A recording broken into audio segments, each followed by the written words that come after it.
Hi there. So I just wanted to talk to you a little bit about how I go about prospecting and a tool that I use to do this. So I use a software called Calendly.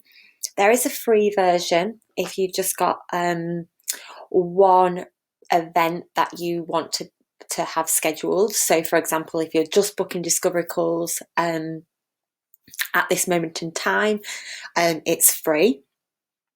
If you have more than one different type of event that you'd like people to schedule, I think is a very small fee for that. So I set up discovery calls, which are 30 minutes long. I do them over Zoom. That's my personal preference. You can do telephone, or you can kind of decide between yourself and the client. That's absolutely fine. And what I do is I input my availability into this calendar. So I only have specific times throughout the week that I want to do discovery calls, which means the rest of my time I can be focusing on work. So what it does is it allows the user to come into here and to select a date.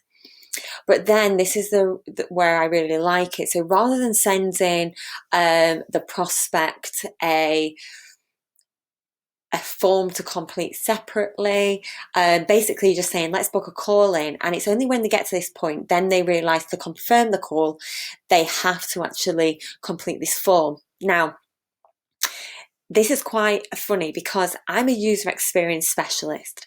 So if I was looking to just generate leads, I wouldn't have this because I just want people to give me their email, telephone number, and contact details, which is fine. You can do that if you want to do that and then send them a form and qualify them that way.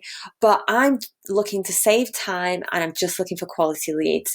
So it goes back to what was said in the presentation, is that if somebody looks at this and goes, oh, I can't be bothered, I don't really want to fill it out, I haven't got the time, then that says a lot about the effort that they're going to put into this project. And is it something that they really want? If they do, then they will complete it. So I just ask their name, email, telephone number. For me, LinkedIn, because a lot of my customers are on LinkedIn, I like to check out their LinkedIn profile, because before a discovery call, what I can do when I've got their LinkedIn profile is I can browse their past experiences, look at a few of their testimonials, look at their work history, look at any posts that they may have put on. It can give me a little bit of a rounded view about them, so that when we start the telephone conversation, we can have a discussion around those things, and I get to know them on a bit of a deeper level. So it's not your typical sort of sales call. Then I want to know about what their goal is, because when I know what about their goal is, I can then ask them, why have they struggled to achieve that so far? So this box here outlines pain points. So the first step is to understand where they want to be. Second step is to understand why haven't they got to where they want to be now, and what would happen if you didn't reach that goal. So this will create a sense of urgency. When we're having that sales call with them and that discovery call, if they've typed in here, once if you don't reach this goal, they might say, well, Claire, if I don't reach my goal income and I don't get this off the ground in the next 3 months, then I'm going to have to go back to 9-to-5 job.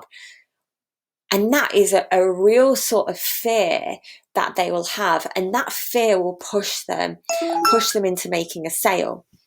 So what we actually want to do on the phone call then is we can go back to their fears, their pain points, and talk through them and lead them to actually making that sale. And then I ask them, what's their budget? And this is a mandatory field. I want to gauge where they're at. Now, some people will go, oh, I don't really want to tell them. I don't want to do this. In my line of work, depending on what budget you get, you have, depends on the output that you'll receive in user experience design. It might work differently for you. You can put this in, you can not put it in. For me, I really like a good indication to know where they're at. And also I'd like to know, if there's one thing that we can gain from the call, what would it be? So I know at the end of their call, they're wanting to gain something out of it. Are they wanting to know something? Are they wanting to actually book in this project? What is that outcome? And take their telephone number so I can send them a text reminder. I think this is on the paid version only. And once they book it, I can read through, and then I can make that decision. I can make the decision there and then when I get on that phone call, am I targeting this person to a high-end product that I have, or should I target them more towards some of my more affordable online courses? Or do they have no budget at all? And really, I can't help them, and maybe I should just direct them to somebody else or to some articles that they can read. I can make that decision because I'm pre-qualifying them, and I'm going to save time. And then I can look forward to the call, because what I used to do is I used to dread having the phone call, because I was like, oh, what if like we get to the end of the phone call and it's all going really well, and then I tell them the price and then they say they haven't got the money. I mean, when you spent 30 to 40 minutes on a phone call with someone, you can imagine how deflating that would be. So doing this will eliminate some of those problems, give you a little bit of insight, allow you to do a bit of due diligence if you've got their LinkedIn or Facebook profile, or even website URL. And then you can actually start to get excited about the call, do some thinking prior to the phone call on how you might be able to help them and assist them, and perfect way to qualify your customers.